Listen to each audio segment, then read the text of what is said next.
Mas, assim, pensar que os criadores partem de alguma coisa que é uma inquietação, que eles vão catando material, que vai se moldando, e que, em algum momento, eles querem afetar a gente, e a gente que está aqui, super afetado por um espetáculo desse, mas o que faz a gente investir, o que a gente investe no espetáculo, é todo o conhecimento que a gente tem, toda a experiência de vida da gente, que faz com que a nossa leitura de cada um seja singular. Então, assim, a ideia dos olhares transversais é a gente ouvir uma leitura, uma reflexão do espetáculo que é singular, a partir de alguém que atravessa um campo de conhecimento e vem trazer essa leitura aqui. Então, a ideia é que a gente traga pessoas de campos diversos da arte, do conhecimento, para trazer essa leitura, para depois que a gente abrir para uma conversa e dialogar com essa visão singular. E aí, hoje, a gente tem uma pessoa muito especial, que é o Pedro Cesarino, que é professor de antropologia da USP, e o Pedro trabalhou com a Companhia Livre de Teatro. Ele fez a dramaturgia do espetáculo Raptada pelo Raio. Ele tem toda uma pesquisa de etnologia.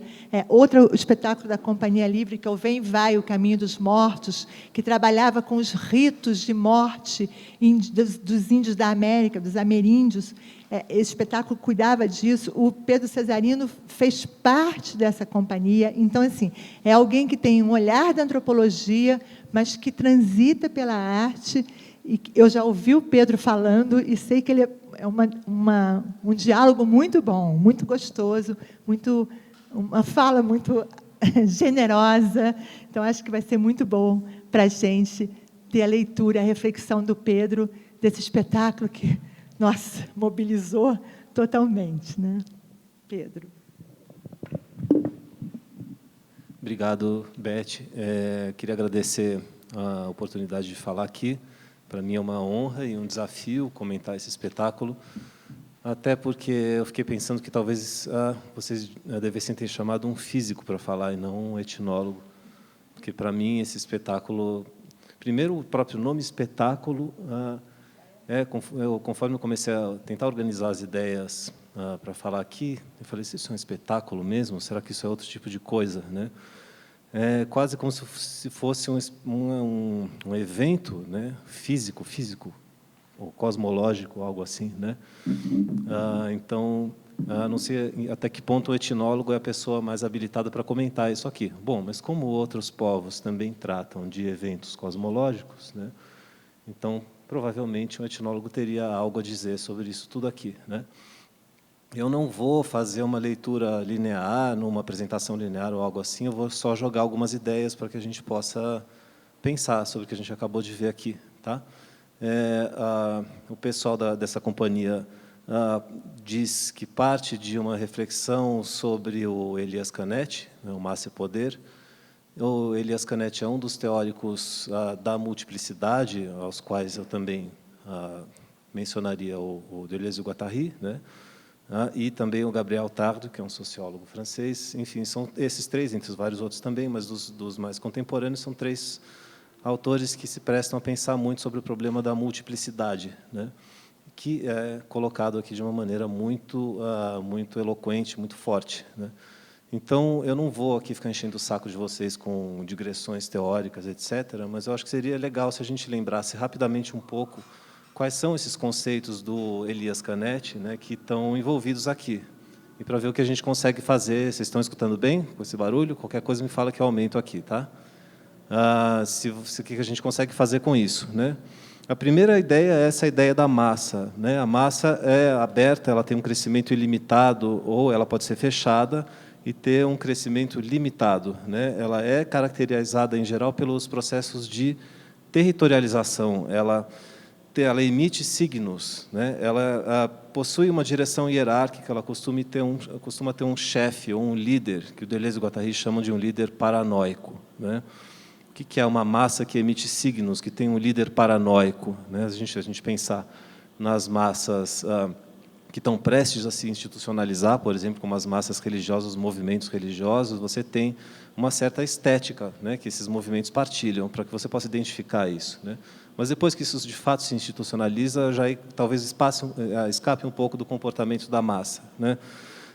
Então, a malta, que é outro conceito que ele usa para se contrapor à massa, já é a malta de caça, ou a malta de guerra, já é mais caracterizada pelos processos de desterritorialização, né? Ou seja, o contrário, né? Ela não se totaliza, ela tem uma ausência de hierarquização, o oposto da ideia da massa, né? E ela também seria caracterizada por um chefe ou por um líder que é mais esquizofrênico e não paranoico, né? Isso é importante, porque o líder paranoico é aquele que pretende tirar as máscaras, né? Ele evita a metamorfose, ele quer que tudo seja claro, visível, né?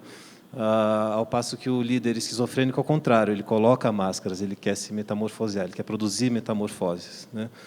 Ora, o Deleuze e o Guattari vão trabalhar um pouco esses dois conceitos, mas através de uma outra nomenclatura, que é essa distinção entre o molar e o molecular, né? Eles vão dizer que essas duas tendências, esses dois vetores se interpenetram, não são separados, né? O próprio Elias Canetti também já concebia alguma interpenetração entre os dois regimes, ou os dois registros, né? Mas Deleuze e Guattari vão o tempo inteiro trabalhar com isso, né? Quer dizer, se a gente for pensar um pouco, só alguns exemplos para que isso fique claro, né? O próprio espetáculo é um grande exemplo dessa interpenetração entre o molar e o molecular, entre a massa e a malta, né? Mas alguns outros exemplos podem ser interessantes. Por exemplo, a própria relação do Kafka com a burocracia, um exemplo que o Deleuze e o Guattari dão, né? Ou seja, você tem um devir não humano, que é uma forma molecular de comportamento, né, que parte de uma planificação de uma massa burocrática. Você precisa ter uma tensão, uma planificação, uma massa burocrática para que você produza microdevires, né, que são uma espécie de reação ou de uma colocação contrária à tal da planificação burocrática da massa, né? Ou, se você for pensar que os protestos de 2013 começaram com maltas, né? O MPL era quase como se fosse uma espécie de malta no começo, depois aquilo se transforma numa coisa de massa, né? E depois volta de novo para um comportamento mais de malta e depois vai de novo para a massa. Sempre oscila entre o molar e o molecular, né? Ou seja, não são coisas estanques, não são dois polos que a gente separa, né? E a ideia desses três autores que eu mencionei, o Gabriel Tarde, o Gilles Deleuze e o Canetti, é justamente para quebrar com essa polarização, com essa divisão entre A e B, né, entre uma coisa e outra coisa. Ou seja, você tem processo de agenciamento, de formações de complexidade, e essa enfim, uma maneira bastante interessante de pensar diversos eventos tais como esse que a gente acabou de ver agora aqui, né? Então, você tem, por exemplo, supostas maltas de povos caçadores como os Yanomami, mas que, na verdade, não são exatamente maltas. O que é uma malta? Um grupo fechado no qual as pessoas ainda se conhecem, elas sabem quem é quem, fulano é parente de Beltrano e assim por diante. Você tem um fim específico, você tem um objetivo, que é caçar, né? Na massa, você já não sabe mais exatamente quem é quem, você se despersonaliza, né? No entanto, essa suposta malta de um povo como os Yanomami, ela está acompanhada por uma massa invisível de espíritos, né? O Canetti fala isso, das massas invisíveis, né? Ou seja, os Yanomami estão sempre rodeados de espíritos que os espreitam por fora e por dentro da pessoa, né? A pessoa dos pajés e tal, dos xamãs, ela tem espíritos dentro dela e fora dela, né? Então, de novo, esse é um outro exemplo só para a gente ver que a massa e a malta, ou o molar e o molecular, não são dois polos de uma dicotomia, né? São processos que se interpenetram, tá? Então, e claro, né, aqui o melhor exemplo de hoje é exatamente o espetáculo que a gente acabou de ver, né? Fica difícil um pouco de a gente pensar o que pode ser a massa ou a malta aqui, né? Ora, parece que o núcleo, né, desse agenciamento que envolve todo mundo, né, por isso que eu digo que a ideia do espetáculo é complicada, porque o tempo inteiro as pessoas ficam assim, não sei se vocês tiveram essa impressão, tentando ver alguma coisa que está ali. O que é isso que as pessoas querem ver? Elas querem ver o espetáculo, como se tivesse um espetáculo ali, mas o espetáculo não está ali. ele é o próprio agenciamento, que envolve esse anel de fora e esse núcleo de dentro, né? E a própria transformação dessa configuração. Isso tudo é o tal do evento, né? Que é um evento físico, tá certo? Então, ele joga justamente com essa nossa obsessão, que é uma obsessão típica de massa, né? De observar alguma coisa de fora, de se constituir, de se fechar como massa e se despersonalizar, se transformar num coletivo, como vocês agora aí, né? Olhando para a gente aqui, né? E, enfim, se comportar dessa maneira, né? Então, às vezes, parece que esse núcleo opera como se fosse uma espécie de malta, que vai justamente quebrar, né, ou desconfigurar, ou balançar essa configuração da massa, dos espectadores, né? Ora, também, mas às vezes esse mesmo núcleo também se comporta como uma espécie de massa, mas aí num outro sentido, uma massa compacta, né? Porque a gente tem um outro elemento interessante, que o agenciamento como um todo também pode se comportar como uma massa ao dar as costas para a cidade, né? A cidade está lá fora, a gente está aqui dentro do ringue, todo mundo se compacta assim, né? Então, são uma série de níveis, vários níveis nos quais a gente pode ver essas distintas configurações se alterarem, né? Então, uma outra coisa que é interessante é que eu dizia que, às vezes, também esse núcleo se comporta como uma espécie de massa, mas num outro sentido, né? Qual sentido é esse? Eu li no release, às vezes o release é bastante útil, né, do espetáculo, que eles estão tentando também trabalhar com a ideia do buraco negro, do horizonte de eventos, etc., né?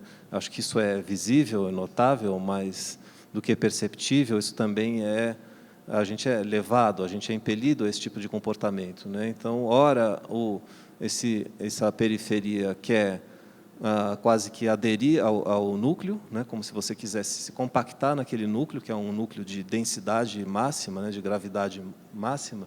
Ora, parece que essa periferia quer sair para fora desse núcleo, escapar, sair para fora da sala e ir embora, né? Sair, né? E isso é interessante porque o próprio núcleo também, às vezes, ele se comprime numa força brutal, e essa força, pelo excesso de compressão, tende a uma expansão, né? E essa expansão, tanto do próprio núcleo como um todo que vai circulando, como das parcialidades ou dos desdobramentos desse núcleo, que são, né, enfim, as pessoas de preto que saem, né, também tende a descompactar ou descompartimentar, né, o anel de fora, né? Então, essa é enfim, essa história do buraco negro é interessante, porque vocês devem ter visto que o Stephen Hawking reinventou a noção de buraco negro recentemente. Eu não tenho a menor competência para falar disso aqui, por isso que eu disse que vocês deviam ter chamado um físico, né? Mas ele justamente questiona essa ideia do horizonte de eventos, né? De que existe um horizonte de eventos que é, enfim, esse limite do buraco negro, né? E cria uma ideia de que talvez a informação possa sair do buraco negro, né? Ela também saia de uma maneira completamente distorcida, mas ela também sai, né?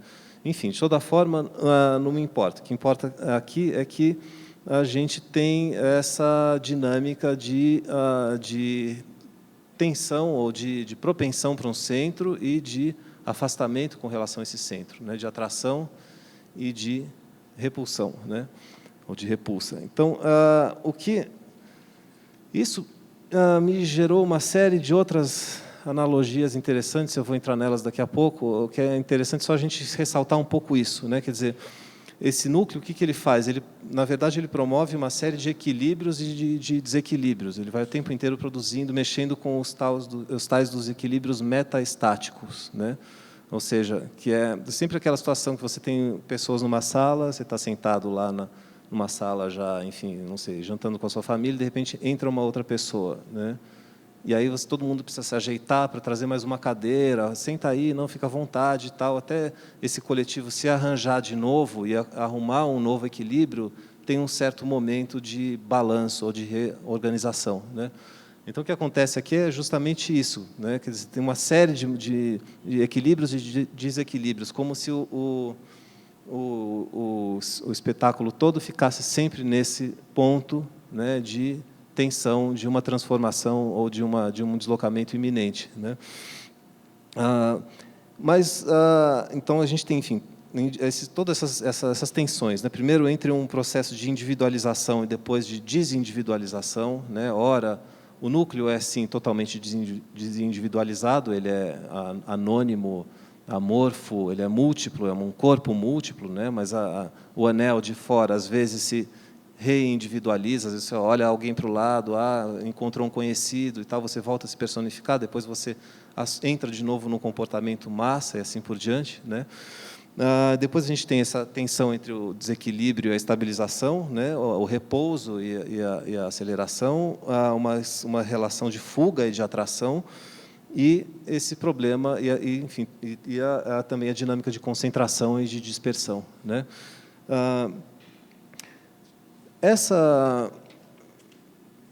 Enfim, uma primeira analogia interessante que tudo isso me suscitou é a seguinte, eu não vou falar, foram várias, mas eu resolvi resumir isso a duas. A primeira é aquela velha definição mística de Deus, que você já deve ter ouvido falar em algum lugar, do mestre Eckhart, do Ângelo Silésio, da mística cristã, né, enfim, da antiga mística cristã, que é a seguinte: o mestre Eckhart é um pensador do século XIII, tá? Só para vocês saberem. Ele dizia mais ou menos o seguinte, que o divino pode ser concebido pelo símbolo geométrico da esfera intelectual divina, infinita, desculpa, cujo centro está em todo lugar e a circunferência em toda parte, né? Então, Deus é isso, é um centro, é uma circunferência cujo centro está em todo, é um círculo cujo centro está em todo lugar e a circunferência está em toda parte ao mesmo tempo, né? Então, o Ângelo Silesius, que é um outro desses poetas místicos da mística cristã, dessa vez do século XVII, tem dois dísticos muito interessantes que reproduzem essa mesma ideia. Eu vou ler rapidinho aqui, tá? Porque eu acho que é interessante isso. É a tradução da Dora Ferreira da Silva. O primeiro diz: eu não sei o que sou, eu não sou o que sei, uma coisa e não coisa, um ponto e um círculo. E depois o outro diz: de fora nada te move, és a roda que gira sobre si mesma e não repousa, né? Então, essa ideia do centro que está em toda parte, né, e da circunferência cujos limites supostamente se estendem, ela ficou na minha cabeça, né? Eu não sei dizer se o pessoal da companhia pensou nisso ou tinha isso em mente quando concebeu o espetáculo. Agora, pouco importa, porque às vezes as estruturas de pensamento nos pensam a revelia daquilo que a gente decide fazer ou não, né? Mesmo se a gente eliminar o problema do divino, né, ou de um Deus, da definição mística de Deus, a gente vai continuar com essa estrutura da relação entre centro e periferia, né, entre o centro que é móvel, que circula e que produz alterações e deslocamentos dentro de uma suposta periferia, né? E o que é interessante é que essa estrutura espacial dinâmica, né, que permanece, mesmo se a gente tirar todo o problema lá dessa mística cristã, ela tem um outro ponto fundamental, que é esse ponto de contenção, esse zero primeiro, né, um estado, um ponto zero, um ponto a partir do qual tudo surge, né? Esse zero, ele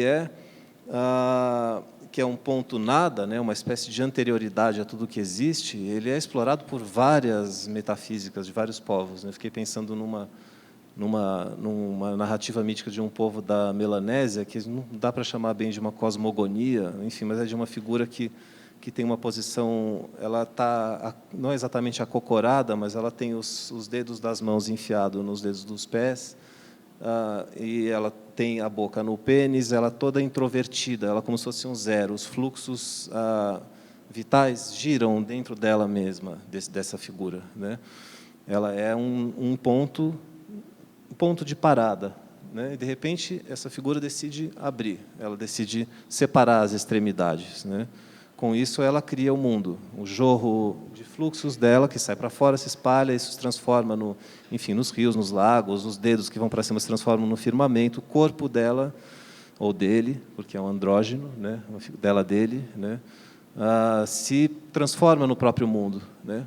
Então, enfim, eu não posso ir muito adiante com isso aqui. Cosmogonia de que povo, desculpa? Iquai, um povo da Melanésia, tá? Depois eu posso passar, se alguém se interessar por isso. Então, isso é muito interessante, né? Quer dizer, essa ideia que, na verdade, esse espetáculo possui uma reflexão cosmológica, mesmo que a gente não queira. Ele traz isso. Mais do que uma reflexão, ele produz uma microcosmologia, né? Foi isso que é como se fosse um laboratório, uma experiência em laboratório. Por isso, um evento. Ele produz um evento físico, né? Notável, né? E aí, claro, aí dá para a gente fazer uma série de analogias. A própria ideia do ritual tão batida, né, que a gente do teatro, o teatro é uma espécie de ritual, etc. Não vou entrar nessa discussão, que isso não interessa agora aqui, mas o que é interessante é que todo ritual também é uma relação de dispersão e de concentração. O ritual se faz a partir disso, né? Para você fazer um ritual, a primeira coisa que você tem que fazer é delimitar um espaço, em geral circular, né? E você atua através de um ponto, que é um ponto de vantagem que você adquire no momento que você delimita um espaço. Esse espaço pode ser delimitado mentalmente, né? Ele pode ser um espaço invisível, você pode delimitar isso com um giz ou com um círculo de fogo, enfim, com o que você quiser, né? E daí você passa a atuar. Você precisa fechar esse espaço, porque senão você vai passar a manipular forças que são muito mais poderosas do que você, se você não tivesse um ponto de ação, isso te destruiria, né? E toda a ideia de que o ritual, enfim, essas palavras, ordem, articulação, ritmo, né? Ritual, arte, tudo isso tem uma mesma origem etimológica, tá certo? Isso tudo vem do arta, do urta, que é enfim, um formativo do indo-europeu, que é uma teoria linguística de um suposto tronco, né, o tronco indo-europeu, do qual vem várias línguas, entre as quais o grego, o latim, etc., né? E esse irta, né, que forma isso, ordem, ortos, né, articulação, ritmo, todas essas palavras têm as pessoas, né, têm o mesmo sentido de uma disposição, de uma ordenação de algo que antes estava disperso, né? Então, se a gente pensar no ritual nesse sentido mais basilar do termo, talvez aqui a gente tenha um experimento que é simultaneamente físico e ou ritual, né? Ou seja, uma disposição que cria uma ordem e institui uma determinada configuração criadora, né? Bom, por falar em Deus ou em deuses, né, eu também não pude deixar de fazer algumas analogias com os povos ameríndios das terras baixas daqui dessa região, que é, enfim, com isso que eu trabalho, né? Analogia é uma coisa que depois a gente tem que pensar até que ponto isso vale, tá certo? A gente fica multiplicando analogias, mas pode ser que isso seja simplesmente gratuito ou não, ou pode ser que isso crie, de fato, uma relação interessante com a experiência que a gente acabou de ter aqui, né?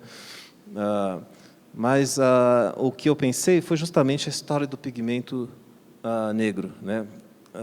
Eu não sei o que eles usaram aqui, se alguém aí puder me dizer, se foi carvão, o que foi que... Óleo de cozinha e carvão, tá? Perfeito. Então, os povos indígenas costumam usar, como vocês devem saber, genipapo, que é um fixador do carvão, né? O genipapo em si, ele é incolor, mas ele misturado ao carvão, ele fixa o pigmento do carvão. O genipapo e o outro é o urucum, que também é muito usado, mas, enfim, o genipapo é que me interessa aqui, porque ele tem várias, enfim, um repertório muito grande de pinturas corporais, mas tem uma pintura específica que é muito interessante, que é uma máscara preta, né? A pessoa cobre o corpo inteiro de preto com genipapo, por um fim, tendo em vista um objetivo muito específico, né? Que é justamente o de se tornar invisível para outrem, né?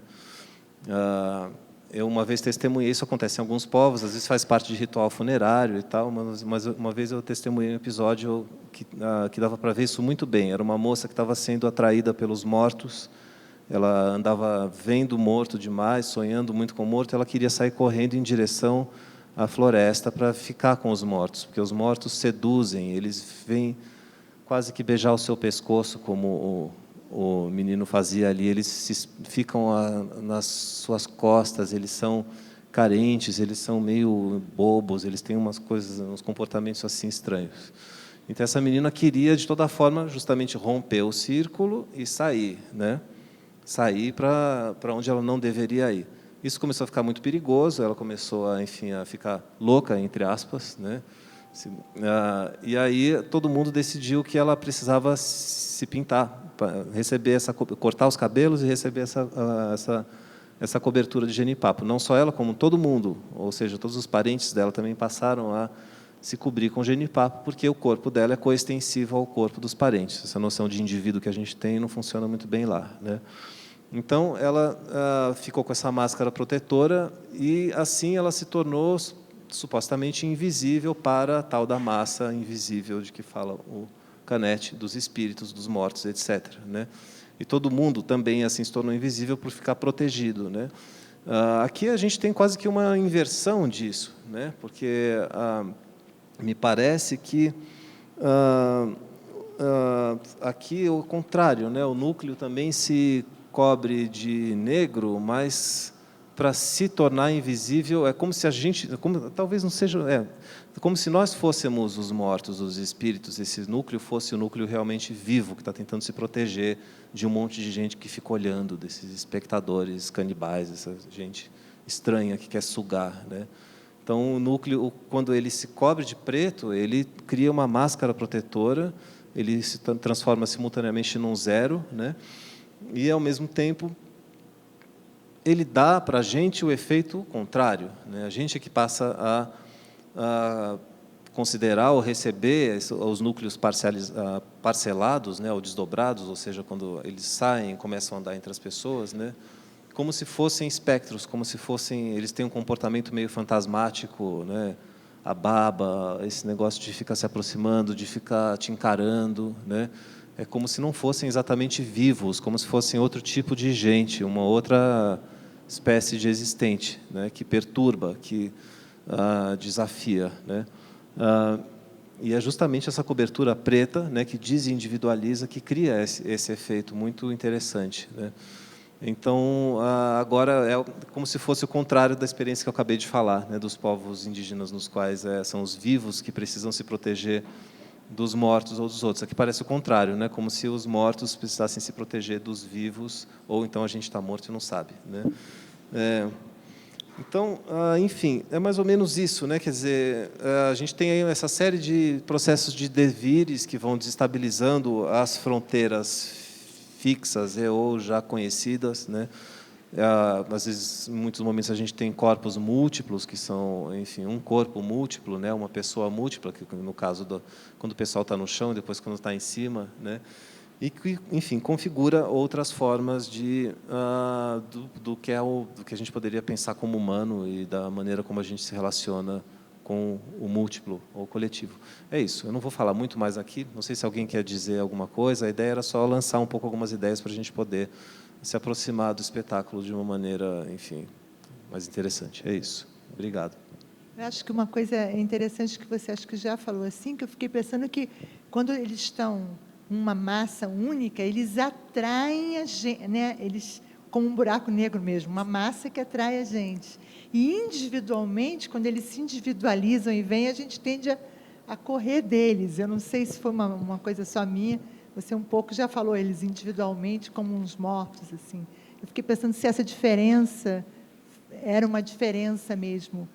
Mas acho que não, né? Quando eles são uma massa única, eles atraem a gente para olhar, mas também eles fazem a gente correr, né? As duas coisas acontecem ao mesmo tempo.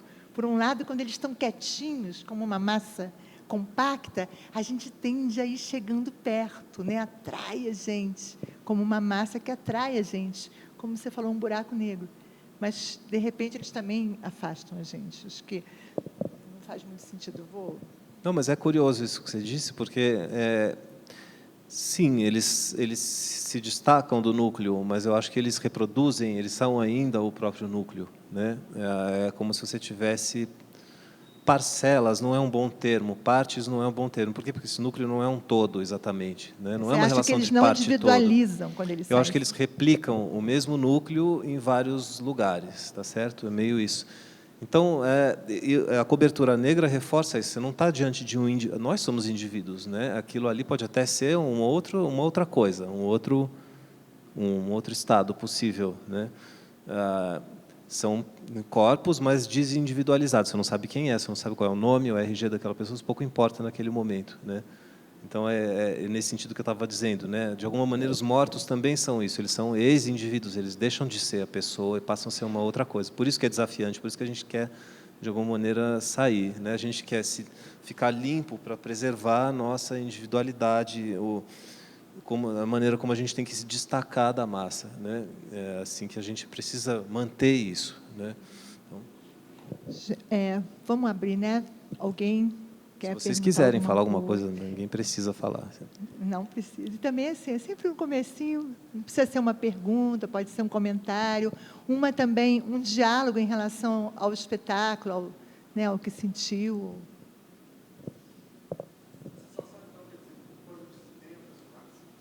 Pega o microfone, tem sobrando?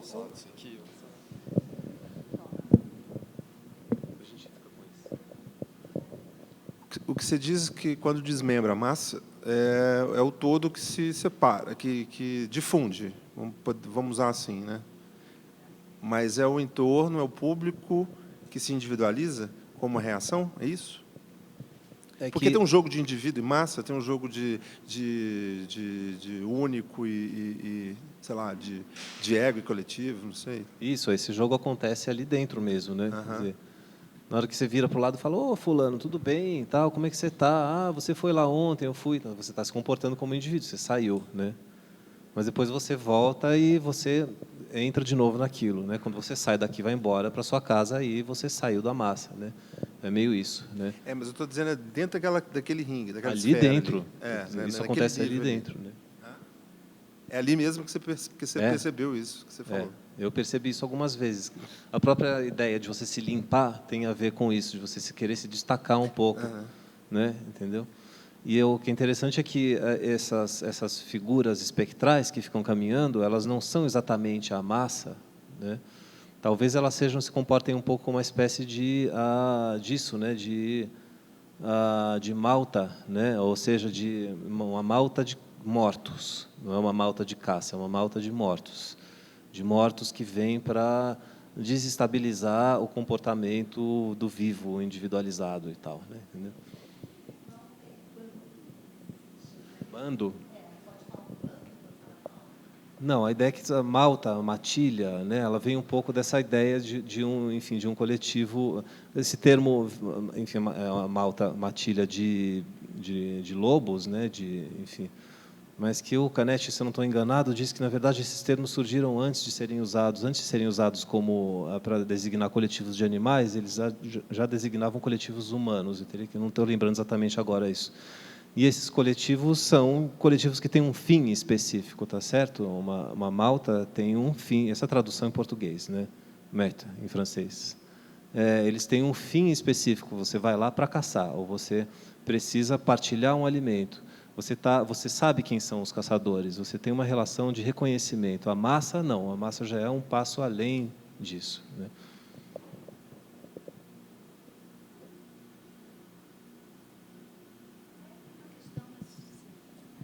Eu mesma não saberia desenvolver, mas eu fiquei pensando, nós espectadores, ali aquele grupo de espectadores, eu via um pouco a gente como multidão diante de uma massa, multidão no sentido que o Negri usa, mas que eu não saberia trabalhar isso, não saberia dizer isso bem, mas justamente porque por não identificar a gente se comportando como uma coisa única, né?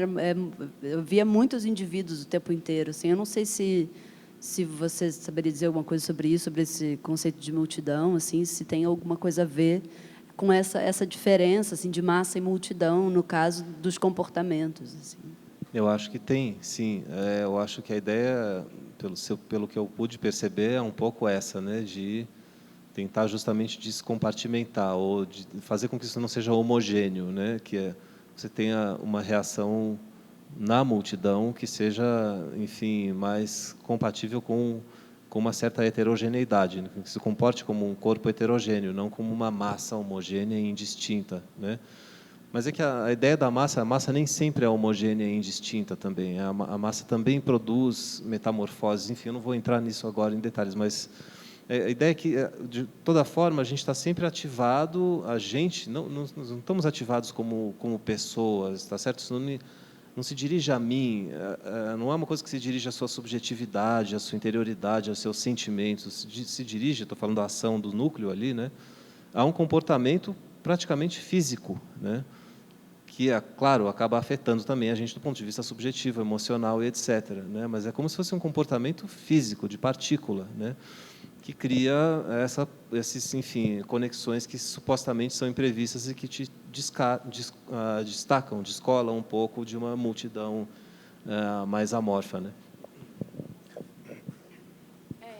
O que eu achei interessante é que no início, né, do espetáculo, parece que as pessoas estão meio perdidas, super atomizadas mesmo.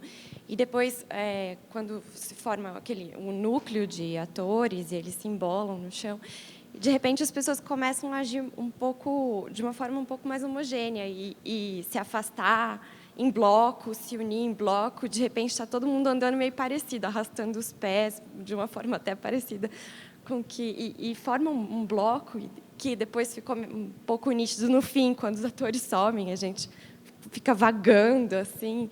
E eu não sei, parece que tem uma coisa do contágio, né, e da reação de massa. Eu não sei, quando você está no meio de um tipo de fenômeno desse jeito, você é contagiado e entra numa mesma sintonia. Eu não sei se tem você. Sim, você está dizendo tem, né? Tem, quer dizer, é o tempo inteiro isso, né? É um contágio e é uma repulsa e uma atração, né? Fala. Como construção assim estética, né? A gente está falando de massa e poder, a gente fala assim corpo e poder, né? Que poder que tem eles como artistas, né? De criar uma força com aqueles corpos, né?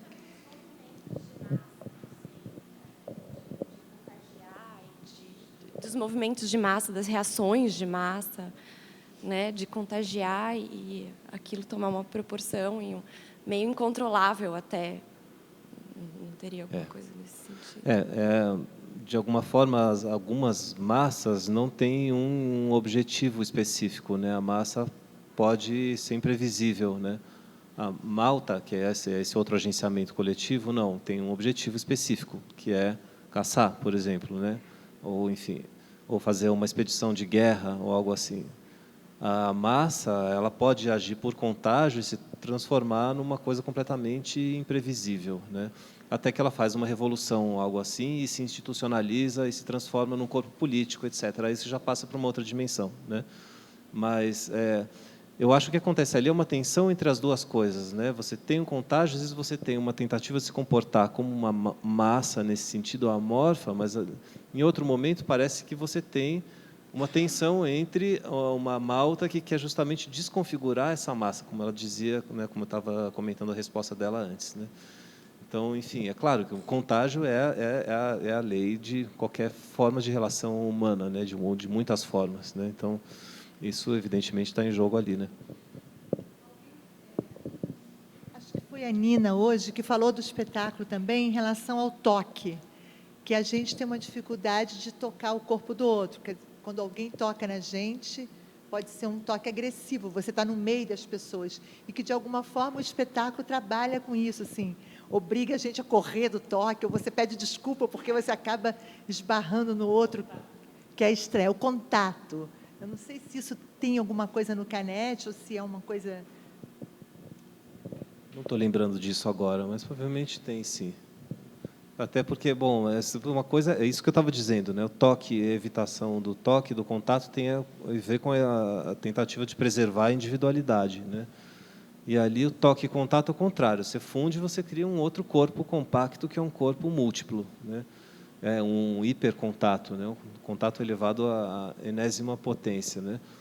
A ponto de ele ser justamente isso, esse ponto zero, né? Eu queria insistir um pouco nessa ideia um pouco cosmológica, né? Você tem um ponto zero que instaura uma explosão e depois uma concentração, uma dispersão e uma concentração. E esse processo é um processo de transformação e de criação. Estou falando aqui no sentido cosmológico do termo, não só no sentido criativo, tá? Até o corpo da gente, a gente é obrigado a se tocar, né? Só para falar um pouco, quando conversei com o Marcelo, nós discutimos sobre a questão do contato, e ele trouxe exatamente da mesma teoria, do mesmo livro, especificamente, onde o contato era trazido, dentro dessa perspectiva teórica, como um princípio de reconhecimento e de controle do próprio processo de construção da massa. Há uma frase mais ou menos, que eu não vou saber reproduzir agora, mas que dizia que o contato poderia salvar a gente dentro de um processo de migração da própria individualidade e livraria a gente de uma espécie de crueldade também. É interessante porque, de alguma forma, enfim, dessas preocupações não, do teatro, da performance, do teatro-performance, de N outras expressões artísticas da década de 60 para frente, mas isso começa antes, né? Gira em torno dessa tentativa de superar ou de criar formas de superar o problema da intersubjetividade ou do solipsismo, né? Que, enfim, é aquela queda do sujeito dentro de si, o fechamento do sujeito, o confinamento do indivíduo e assim por diante, a ausência de um espaço, de uma esfera pública, a ausência de uma capacidade de conexão, de comunicação entre corpos e assim por diante, né? Então, tem N artistas que exploram formas de criar uma mediação ou de criar uma tentativa de ultrapassar essa cisão, né? Então, é claro que tudo isso deve um pouco desse tipo de discussão, né? A esse tipo de discussão. Agora, eu não acho que esse é o problema desse espetáculo especificamente, entende? Por isso que eu acho que esse espetáculo é um problema físico, cosmológico, é outro, né? E por isso ele é interessante. Ele sai um pouco daquela coisa de você tentar criar uma maneira de superar os nossos fechamentos e enfim, tal. É claro que isso está em jogo ali porque a gente entra com os nossos corpos enrijecidos, institucionalizados, etc, etc, né? Mas eu acho que o problema é outro, ele vai um pouco além né, dessa dimensão filosófica, né? Acho que tudo bem, né, gente? Tá nosso Pedro, muitíssimo obrigado. Muitíssimo. Oi, desculpa. Desculpa. Imagina. Ótimo, maravilha. Da cosmologia. Só um pouco, eu acho que você é o Rui. O Canetti, o primeiro capítulo do livro chama O Medo de Ser Tocado. Isso me chamou muito a atenção no processo todo, porque eu acho que existe mesmo esse medo. Então, assim, é bacana de ver o Pedro trazendo essa noção cosmológica, que eu acho que sim existe, ou física, mas eu acho que também tem uma questão assim que é do corpo, que é da individualidade nossa, que é o medo exatamente de ser tocado. Isso é uma coisa que, de alguma maneira, faz parte de uma partida para esse espetáculo, embora eu acredite que os espetáculos, ou o que quer que seja que são feitos, eles chegam em outros lugares, por outras vias. Eu acho que é isso que é o interessante. Eu fiquei muito, Pedro, pensando na coisa do círculo, que você falou, a noção de círculo como ritualidade, como relação com o divino, e eu reconheço muito a ideia do círculo, quer dizer, eu comecei a usar tantos círculos nos meus espetáculos que eu resolvi fazer um ringue quadrado, que no caso aqui ficou retangular para a gente acomodar mais pessoas. Mas justamente essa ideia dessa circularidade como centro e de um espaço exterior, quer dizer, de um espaço, digamos, institucionalizado, um espaço de limites que fosse quadrado, quer dizer, que fosse um pouco mais, talvez, racional. Então, o espetáculo ele tem, sim, essa coisa forte do círculo, mas, para mim, ele também, essa delimitação quadrada, ela também dialoga, de alguma maneira, em contraste com esse círculo. É interessante você estar falando. Na verdade,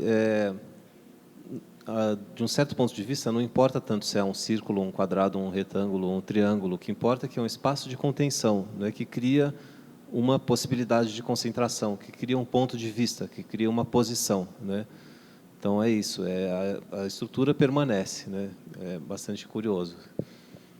Mas, enfim, espero que a sugestão cosmológica aí faça sentido, né? Foi ótimo, faz todo sentido.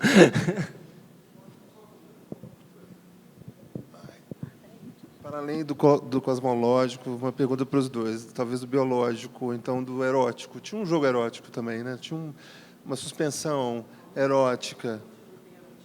Pois é, então... Exatamente. Mas eu queria que você falasse isso. Tem também. Você falasse isso, é só para levar para esse lado. Eu acho que tem um sentido erótico enorme, mas eu acho que em tudo, né? Talvez o que o espetáculo faça é trazer um pouco para a tona e tentando, de alguma maneira, tirar o erótico dessa coisa sexual pornográfica, né? Esse jogo de fetiche, mas um erótico que vem exatamente desse corpo em contato com esse espaço e com outras pessoas. Mas eu realmente me pergunto se existe alguma coisa hoje em dia que não tem um pouco de erotismo. Bom, eu acho que algumas, infelizmente, não tem, né? Mas, enfim. Exatamente, infelizmente. Mas, de toda forma, eu acho que é por aí mesmo. Quer dizer, tem muito, só que não é um erotismo sexualizado, né? Tem erotismo, mas não tem sexo, né? É engraçado. Se você tem um corpo múltiplo, você tem a constituição você ultrapassa fronteiras, o espetáculo inteiro trabalha com a ideia de limite, de pele, de contato, de toque, etc., né? Mas não nesse sentido sexual, né? É engraçado isso, a gente fica querendo procurar sexualidade e não tem. Tem erotismo, não tem contato, né? Mas não tem sexualidade. Talvez porque a sexualidade seja um problema do indivíduo, sei lá, e não, o erotismo é outra coisa, né? O erotismo é uma força propulsora. Esse espetáculo trata de força, de dinâmica, de ação, né? Ele involuntariamente vai tratar de erotismo, né? Porque erotismo é a força de ação, talvez a maior força de ação que exista, né? Então,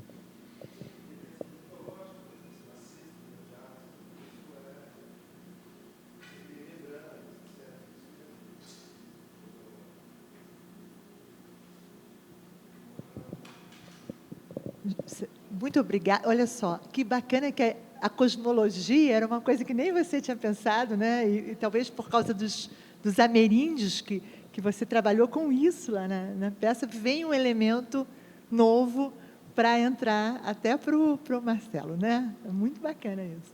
Cesarino, muito, muito obrigada, super obrigada. Acho que a gente pode encerrar, né? Agora, e qualquer coisa a gente continua depois aqui, a boca pequena.